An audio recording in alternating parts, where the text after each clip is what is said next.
اگر تھوڑی آمدن ہے تو اس میں اللہ اتنی برکت ڈال دے گا، اتنی اللہ برکت ڈال دے گا، خود بھی کھائے، اپنے اہل و عیال کو کھلائے، مہمانوں کو کھلائے، پڑوسیوں کو کھلائے، تب بھی ختم نہیں ہوگا۔ نحمدہ ونصلی علی رسولہ الکریم، اما بعد فاعوذ باللہ من الشیطان الرجیم، بسم اللہ الرحمن الرحیم۔ محترم سامعین و ناظرین، اکثر لوگ رزق کے معاملے میں پریشان ہے، روزی کے معاملے میں پریشان ہے کہ تنگ دستی بہت ہے، محنت کرنے کے باوجود، کوشش کرنے کے باوجود ہماری روزی کشادہ نہیں ہے، روزی ہماری وسیع نہیں ہے۔ تو رزق کی کشادگی کے لیے اور رزق کی خیر و برکت کے لیے ایک دعا ہے جسے دعائے رزق کہا جاتا ہے، اس کا نام ہی دعائے رزق ہے۔ اس دعا کو اگر زندگی کا معمول بنا لیا جائے تو اس کے گھر میں کبھی رزق کی تنگی نہیں ہوگی۔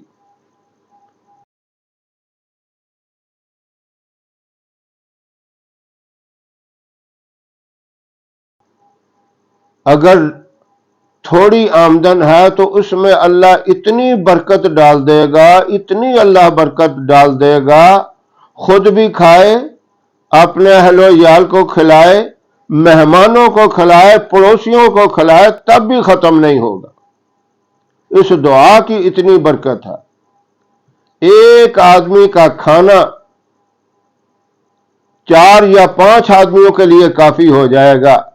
گھر میں 4 یا 5 آدمیوں کا کھانا اگر تیار کیا ہے وہ 15-16 بندوں کے لیے کافی ہو جائے گا۔ ایسی برکت اللہ عطا فرما دیں گے، بندہ سوچتا ہی رہ جائے گا کہ یہ کہاں سے آ گیا، اللہ نے اتنا کرم کر دیا، میں نے کوئی اتنی بڑی محنت نہیں کی، کوئی اتنی کوشش نہیں کی، وہی معمول کے مطابق کام کر رہا ہوں، لیکن اس دعا کی اتنی برکت ہے، اتنی برکت ہے، کبھی کوئی پریشانی ہوئی نہیں، کبھی کوئی تنگی ہوئی نہیں۔ اب وہ آسان سی دعا ہے۔ سب سے پہلی بات یہ ہے کہ آپ نے نماز کی خود بھی پابندی کرنی ہے اور گھر کے تمام افراد سے بھی پابندی کروانی ہے۔ حدیث میں آتا ہے قیامت والے دن گھر کا جو سربراہ ہوگا وہ خود بھی جہنم میں جائے گا اور اپنے گھر والوں کو بھی لے کے جائے گا، اس لیے کہ نہ اس نے خود نماز پڑھی، نہ گھر والوں کو نماز کی تلقین کی، اور اگر خود بھی پڑھے گا گھر والوں کو بھی تلقین کرے گا۔ تو نماز کی برکت سے پہلا فائدہ، پہلا کام، اللہ اس کی روزی کی تنگی کو دور کر دے گا، روزی کشادہ کر دے گا۔ اور پھر نماز کے بعد صرف ایک دعا ہے چھوٹی سی، جب آپ نے پوری نماز پڑھ لینی ہے، فرض سنت نفل پڑھ لیں، مکمل نماز پڑھ لیں، صرف ایک دفعہ دعا پڑھنی ہے۔ اس دعا کے اول آخر ایک مرتبہ آپ نے درود ابراہیم پڑھنا ہے، اور دعا کیا ہے؟ اللہم اکفنی بحلالک عن حرامک واغننی بفضلک عمن سواک۔ بس مختصر سی دعا ہے، یہ آپ نماز پڑھیں اور اس کے بعد یہ دعا مانگ لیں، قرآن پاک کی تلاوت کریں، اس کے بعد یہ دعا آپ اللہ سے مانگیں۔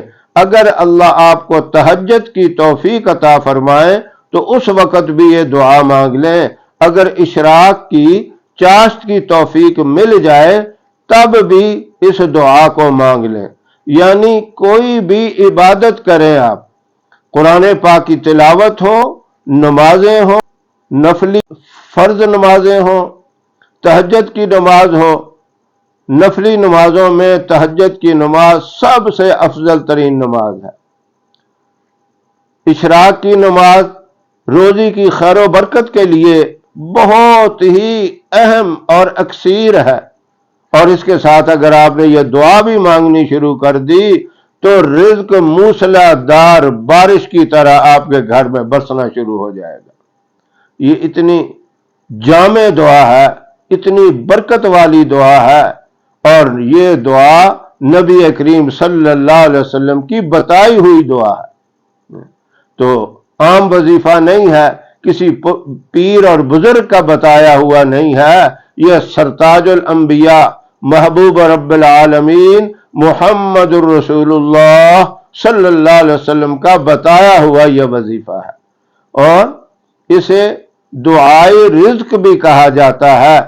اس کو اپنی زندگی کا ایک معمول بنا لیں، زندگی کا ایک حصہ بنا لیں، کبھی بھی رزق کے معاملے میں تنگی نہیں ہوگی، نہ آپ پر ہوگی نہ آپ کے بچوں پر ہوگی، پورا گھر آپ کا خوشحال، سکون سے، امن سے، چین سے، اطمینان سے رہے گا۔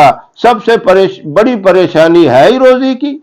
جب روزی کھلی نہیں ہوتی، کشادہ نہیں ہوتی، تو گھر میں لڑائی جھگڑا بھی ہوتا ہے، پریشانی بھی ہوتی ہے، ٹینشنیں بھی ہوتی ہیں۔